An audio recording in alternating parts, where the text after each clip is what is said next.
ক্ষোভ বিদ্ৰোহ আশংকা সকলো এতিয়া মুক্ত অভয়াপুৰীত আৰম্ভ ৰাজনৈতিক বিদ্ৰোহ বঙহৰ যুঁজত বিজেপি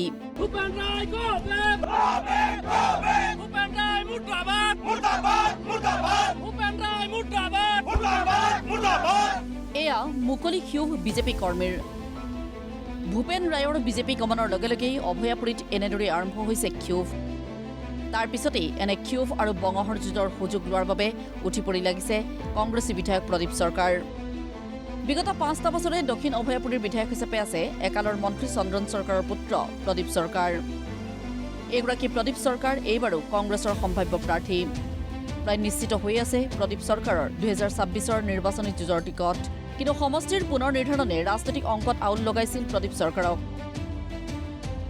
কিন্তু ভূপেন ৰায়ৰ বিজেপি গমনৰ লগে লগেই সমষ্টিত সৃষ্টি হোৱা পৰিৱেশে পুনৰ বিধায়ক হোৱাত সহায় কৰিব নেকি প্ৰদীপ চৰকাৰক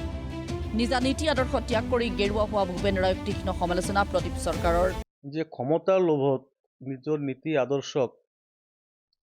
বহিৰ্ভূত কৰি যে তেওঁ অগপ দল এৰি পেলাই বিধায়ক হোৱাৰ স্বাৰ্থত বিজেপিত যোগদান কৰিব এইটো বোধহয় প্ৰকৃত যিসকল অগপ কৰ্মী আছে তেওঁলোকে মানি নলয়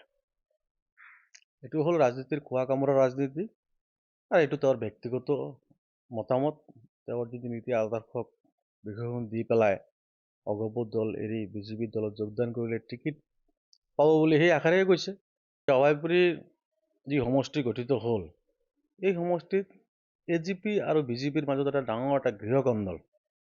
যে এই চিটখন অগপ ল'ব না বিজেপি ল'ব এই তেওঁলোকৰ যে ক্ষমতাৰ খোৱা কামোৰা তাৰ মাজত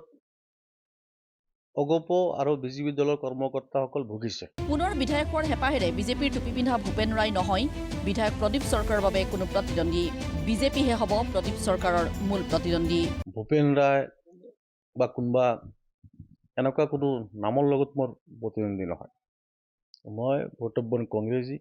এই সমষ্টিৰ পৰা মোৰ প্ৰয়াত পিতৃ কেইবাবাৰ নিৰ্বাচন খেলিছে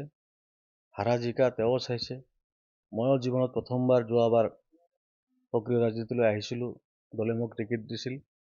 আৰু ৰাইজৰ বিপুল সঁহাৰি পাই পেলাই বিধায়ক হৈছিলোঁ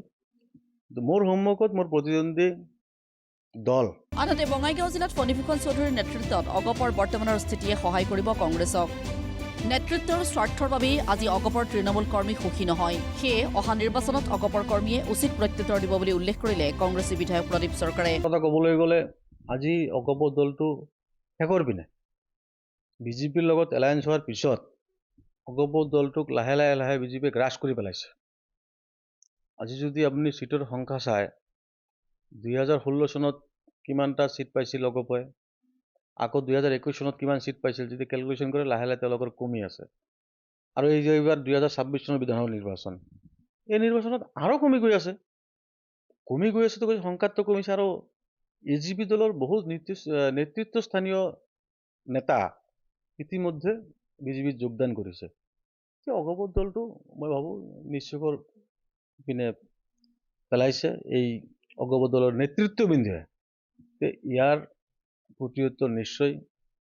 নিষ্ঠাৱান অগপ দলৰ কৰ্মকৰ্তাসকলে দিব আৰু এইটো সময়ত দেখা যাব সেই কৰ্মকৰ্তাসকলে কোনপিনে গতি কৰে আনহাতে অভয়পুৰী সমষ্টিটোক লৈ আশাবাদী সাধাৰণ জনতা বিজেপি আৰু অগপৰ মাজত হোৱা বিদ্ৰোহ কংগ্ৰেছৰ বাবে সুযোগ হ'ব পাৰে বুলি উল্লেখ কৰিলে ৰাইজে ৰাইজৰ মন্তব্য সমষ্টিবাসীয়ে বিচাৰে উন্নয়ন কৰা এজন বিধায়ক যদিহে অসম গণ পৰিষদ অকলে খেলে অসম গণ পৰিষদে জিকিব যদি বিজেপিয়ে অকলে খেলে বিজেপিয়ে জিকিব আৰু যদি অসম গণ পৰিষদক বঞ্চিত কৰি বিজেপিক প্ৰাৰ্থিত্ব দিয়া হয় হয়তো অসম গণ পৰিষদৰ কিছু কৰ্মী হয়তো আনফালে ঢাল খোৱাৰ সম্ভাৱনা আছে বা এই ক্ষেত্ৰত কংগ্ৰেছক সহায় কৰিব পাৰে অন্ততঃ সমষ্টিৰ ৰাইজে এজন এনেকুৱা মানুহ নিৰ্বাচন কৰক যিয়ে সমষ্টি উন্নয়নৰ ক্ষেত্ৰত সহায় কৰিব যদিহে ইয়াতে বন্ধুত্বমূলক ইলেকশ্যন বা দুজনেই প্ৰাৰ্থিত্ব দিয়ে তেওঁলোকে হাৰিব আৰু মই কৈছোঁ ফণীভূষণ চৌধুৰীয়ে যিটো গেম খেলাৰ কাৰণে প্ৰচেষ্টা কৰিছে মই আজিৰ তাৰিখত আপোনাক কৈ দিলোঁ হয়তো ফণীভূষণ চৌধুৰীৰ ভুলৰ কাৰণে বঙাইগাঁৱত অসম গণ পৰিষদ দলে দুটা সমষ্টিয়ে হেৰাব হয়তো বিজেপিও দুটাৰ সময় এটা সমষ্টি হেৰাই যাব। আনহাতে বহু কাম কাজ এতিয়াও কৰিবলৈ থাকি গ'ল বুলি স্বীকাৰ কৰিলে বিধায়ক প্ৰদীপ চৰকাৰে। সেই আগন্তুক দিনত বিধায়কসকলে আধৰুৱা কাম সম্পূৰ্ণ কৰাৰ মন প্ৰদীপ চৰকাৰৰ। বিপৰীত কিছুমান এতিয়াও কাম কাজ ৰৈ গৈছে, যেনেকুৱা ধৰক ৰাস্তা ঘাটৰ ক্ষেত্ৰতে যিবিলাক আমাৰ মূল পথ মেইন ৰোড গোটেইখিনি আমাৰ পকীকৰণ কৰা হৈছে। কিছু ভিতৰৰ অঞ্চলতো এতিয়াও আমাৰ কিছু কাম কৰিব লগা আছে ৰাস্তা ঘাটৰ ক্ষেত্ৰত, আৰু কিছু দলঙৰ সমস্যা আছে আমাৰ সমষ্টিত। মানে 5খন দলং যদি আমি বনাই দিব পাৰোঁ তেতিয়াহ'লে মোটামুটি সমষ্টিৰ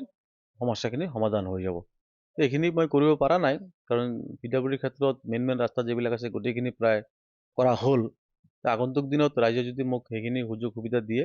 মোৰ সেই ক্ষেত্ৰত দৃষ্টিগোচৰ থাকিব। পিছে ভূপেন ৰায়ৰ বিজেপি গমন সঁচাকৈয়ে সহায়ক হ'বনে কংগ্ৰেছৰ বাবে? অগপ বিজেপিৰ দলীয় কৰ্মীৰ ক্ষোভৰ সুযোগ ল'ব পাৰিবনে কংগ্ৰেছে? নে মুখ্যমন্ত্ৰীয়ে বিচৰা ধৰণেই অভয়প্ৰীত হ'ব গেৰুৱা বিধায়ক? সেয়েহে হ'ব লক্ষণীয়।